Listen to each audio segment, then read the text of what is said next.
Alright, hello everyone and welcome back to another video. Today we're going to be reacting to why Age of Empires still works when other RTS don't. And this is done by RTS Storyteller. Looks like a pretty cool channel. Never heard of him before, but we're going to give it a try. And has 13,000 views in 5 days. If you compare, reasonable video in terms of popularity. And let's go ahead and hop right in. We're going to give it a like and I'll take it back if it's a bad video. Let's hop in. if you compare Age of Empires to almost any other RTS, with the exception of Warcraft 3 and StarCraft 2, which were massively popular throughout their entire lifespan, you'll see that virtually every other RTS isn't even close to AoE's player numbers. Even newer. Okay, we just showed AoE 4 footage and then we showed AoE 2 numbers. I hope this is about AoE 2 primarily, because I think that's the one AoE 2, that's the one Age of Empires game that actually succeeded correctly. The other ones were like moderate successes or like decent, but I think AoE 2 is the one that succeeded a lot. So I hope there's some AoE 2 footage here. I haven't watched it, but let's see. Successful and well-selling releases like Company of Heroes 3 or Tempest Rising can only dream of that level of sustained success. So what's the secret here? Is it just brand power and nostalgia doing all the work? I don't think so, and I can confidently point to at least two major reasons why the Age of Empires series remains so healthy. First of all, Age of Empires is one of the very few RTS franchises that managed to build a functional, long-term ecosystem.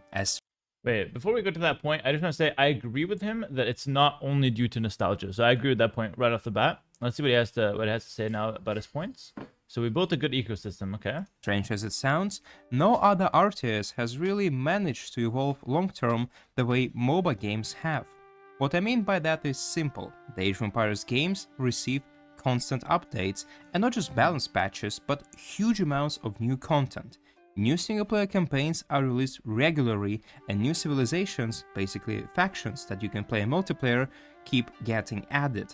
Even if these civilizations aren't as radically different as factions in some other RTS games, they still massively increase variety and replayability. Even looking ahead to 2026, the series already has a massive roadmap of expansions and new content planned. Yeah, I just want to say I absolutely love the fact that they started this roadmap thing. They started like a couple years ago. It kind of went low key, like under the table, and nobody was talking about it when it first came out. At least I don't remember like much talk about it.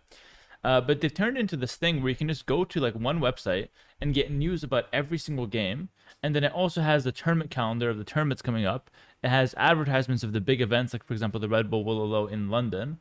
And it just has everything that the devs want you to see or hear about in one space, which is just phenomenal. I absolutely love that we have this roadmap now. But again, like a few years ago, we didn't have this. So I'm glad that he's pointing towards this, because this is actually a pretty big improvement internally that Age of Empires has made.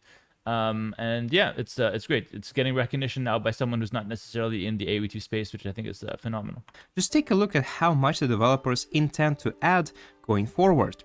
And that's not even counting the Steam Workshop and all the mods and the enormous amount of community-created content. And in short, Age of Empires has an absurd amount of content to offer, most of which you won't even be able to consume. You basically don't even need multiplayer to enjoy this game. There's just way too many things to play with. But of course, content...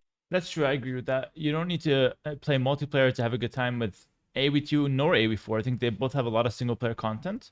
And I know a lot of people, like from, the ones that watch my YouTube videos, for example, a lot of them say, number one, they don't play anymore, but they still like watching the videos. And number two, they only play the campaign. They don't play multiplayer, and they have a great time with it. And there's so many campaigns in AoE2 that, again, another good point from him, you can have like 50 to 100 hours of just campaigns, which is incredible for a game that also has such a successful multiplayer, I feel. alone is not enough. Age of Empires has another huge advantage over other strategy games. Its gameplay loop. And this is where it truly shines, because on the surface, it's a very simple strategy game. You just gather different resources, build houses, advance through ages, and all of that at a relatively slow pace. That's one way to put it. That's such an oversimplification, it's insane, but I love how he put it. It made it sound super easy. It's very slow pace, and then you look at my gameplay and it's just like, bro, what the hell is this guy even doing? What the hell is this guy smoking? Yeah, that's a good point. It's easy to understand. But I don't know if I'd agree that it's necessarily slow paced, but fair enough. Yes, of course, there are cheeses and all-ins and some early game aggressions, but in many matches the first serious battles don't happen until 8-minute mark, or sometimes even 9 or 10 or That's even fair. later, as in modes like Nomad. That's fair, Players are actually. given plenty of time to settle and prepare their strategy comfortably. Combat itself is also fairly slow and very readable visually. It's quite easy to understand what each unit does and what its weaknesses are. But it doesn't I've spoken about this before. Sorry, I keep interrupting, but I have a lot of input to add because the video is like pretty fast paced. But I've spoken about this before. When you watch AoE2, you know what the units are doing. You know an archer has range. You know that an archer counters an infantry that can't reach it. But when you watch something like StarCraft, does the alien counter the spaceship? Who knows? I don't know what the spaceship does. God knows what the alien does. Like, there's no like new player understanding of what's going on. Whereas in Age of Empires, no matter which game you play, you know what's going on. You know what a villager is. You know what a mounted unit is. You know what a spearman is. All of these things are intuitive. You know, they're from history. They're from real life, and that makes it a lot easier to understand. Which is why I think it's why I believe in like the mainstreamism of AoE2. Like I think that the game could actually get to the mainstream if if we're given the opportunity. In various tournaments and whatnot, because it's so easy for someone that doesn't play AV2 to actually understand what's going on. doesn't mean that Age of Empires is an easy game. For now, I'll mostly focus on Age of Empires 4 since that's the one I've played the most. Despite having a low barrier Okay. of entry, it has, as any great game should, an incredibly high skill ceiling that's genuinely fun to work towards. There's a Very true. huge number of civs with different builds and strategies, plus a wide variety of maps that require adaptation. Even with the slower game pace, players constantly have a ton of things to manage and optimize, especially production and economy, your workers, your different resources, how many resources you need. And speaking of economy, managing 4 different resources is actually quite challenging. You need precise village count for each resource, and you need to take constant decisions like whether it's better to gather deer or fish, or when to transition into farms, get the economy upgrades, and so on. And Yeah, another good point. Like for example, StarCraft has 2 resources. AoE2 has 4, or like Age of Empires, let's say even 4. Even AoE4 has 4 resources. So, yeah, it just makes it a lot harder, a lot more challenging to actually balance your economy. Definitely a good point. also, you need to think about the sacred points, you need to think about relics, and also countless upgrades across all buildings, and also when to advance to the next age, when to attack, when to defend.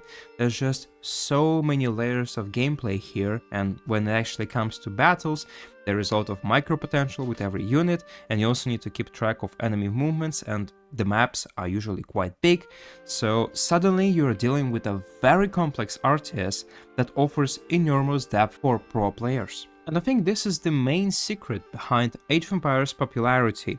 Very few games manage to satisfy both casual players and hardcore competitive players at the same time. Excellent point. Excellent point. We'll let him finish it, and then I'll give you guys my commentary on that. In StarCraft 2, for example, casuals suffer quite a lot. Battles happen extremely fast, and the Again, who's winning? Is it the aliens or is it the spaceships? This is exactly what I'm talking about. I have no idea what's going on my screen right now. punishment for mistakes is brutal, and that's why many casual players never touch multiplayer. At best they just watch it, but many players just enjoy co-op or campaign instead, or maybe some custom maps or custom campaigns. On the other hand, Age of Empires 4 is very accessible for casuals, but it also suffers when it comes to watching stuff. It's not so spectacular to watch due to its slower pace, and matches are often less exciting to watch than to play yourself. But viewership largely depends on how many people have actually played the game at least once.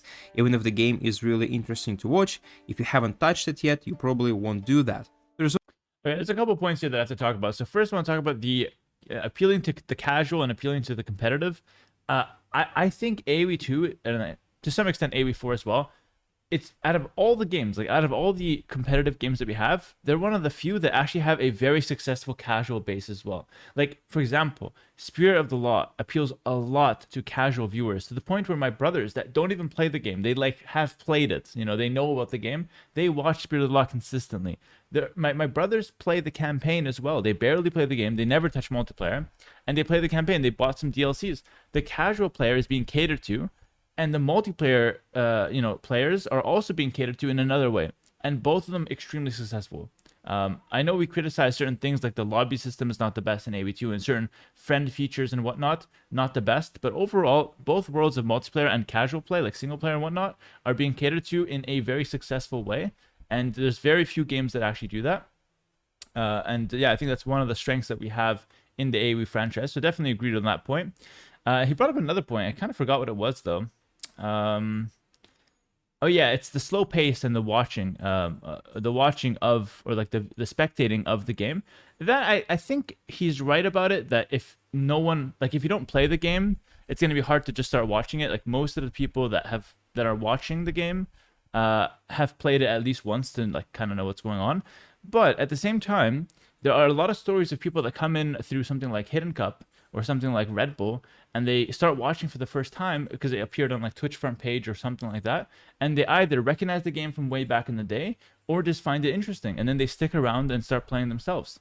The Atrioc collaboration I did, I think a few weeks ago at this point, had like 2 million views between both of our videos. Actually, 2.5 million. It's insane. How many people saw that, and there's so many comments that I'm getting, that he's getting. I've never played this game before, but it looks super cool. It looks super fun. This video is amazing. I've never played this. I don't know who these people are, but this is a great video. I was super entertained. So you have comments like this, that people are being exposed to AV2 for the first time and they love it. So I don't necessarily agree that you need to be a player to watch it, but I do think it helps that people do recognize the game. There's also something almost magical about the atmosphere of Age of Empires. It creates a feeling of warmth and comfort, almost like a city building simulator. Building your base, gathering resources, all those sounds of hammers, villagers working, it all feels incredibly satisfying. It doesn't feel like a game purely about destroying your opponent's army, but something bigger, I agree. I think the city building aspect is really cool. I think I speak for most of us here when I say that when I started, I was just building bases and bomber towers, castles, fortified walls for like 3 hours. I wouldn't even care to attack. Super fun city builder as well. Something that has extra meaning, something that has some sense of calm, I don't know.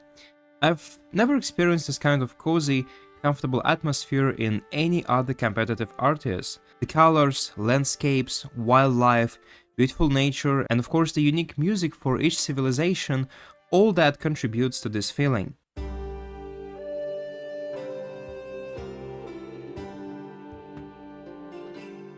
I don't know what's going on here.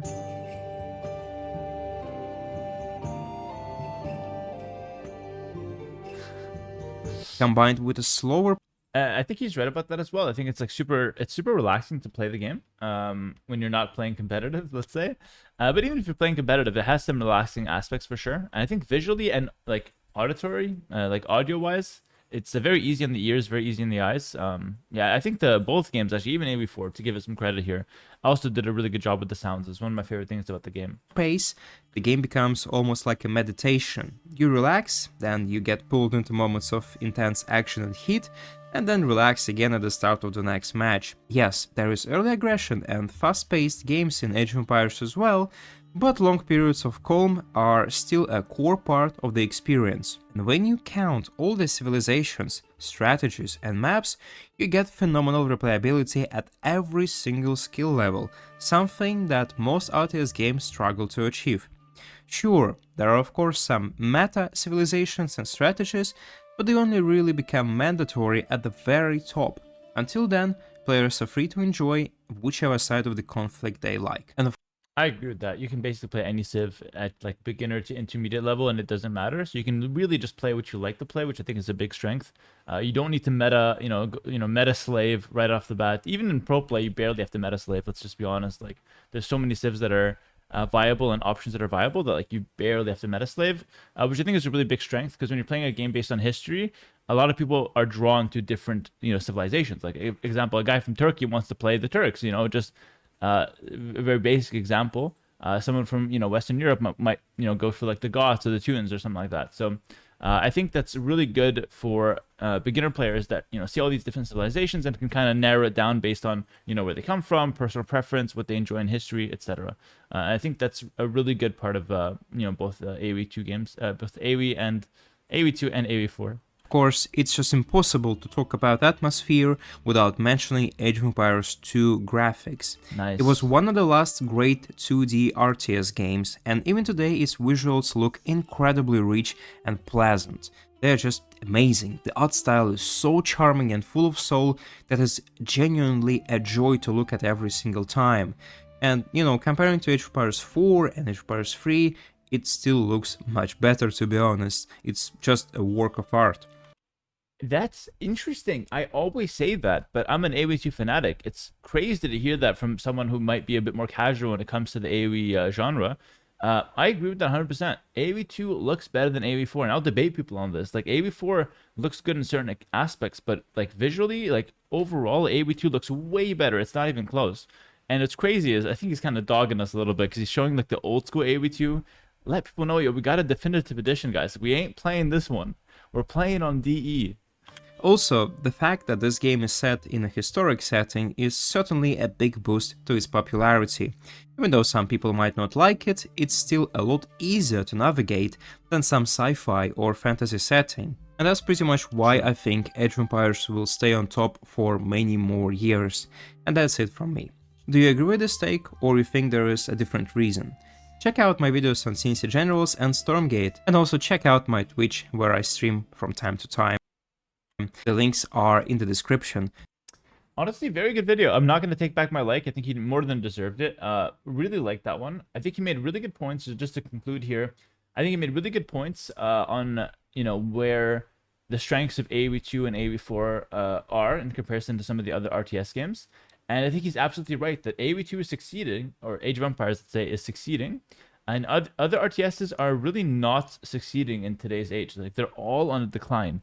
Even StarCraft 2, which is the most popular, I think the numbers of StarCraft 2 are actually in the decline, whereas in AoE2 it's kind of like up and down. But I think it's trending upwards for the most part, which is really, really nice.